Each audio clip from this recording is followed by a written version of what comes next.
When AP shows up on a Midea air conditioner, it simply means the unit is in access point mode. This is a temporary Wi-Fi state that lets the AC talk directly to your phone so it can be connected to your home network through the Midea smart home app. AP mode is normal during setup and is required before you can control the AC remotely.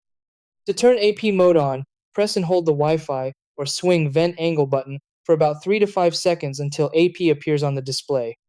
On some models, pressing the LED or Do Not Disturb button 7 times quickly does the same thing. Once AP is active, open the Midea Smart Home app and follow the setup steps. Make sure your phone is connected to a 2.4 GHz Wi-Fi network because Midea ACs will not connect to 5 GHz. You can scan the QR code on the unit or enter the details manually. If AP is flashing but the connection fails, restart your router, then power cycle the AC by turning it off and unplugging it for 30 seconds. Reconnect, re-enter AP mode, and try again. Forget other Wi-Fi networks on your phone so it stays on 2.4 GHz. If the app freezes, close and reopen it. Sometimes the connection actually completed in the background.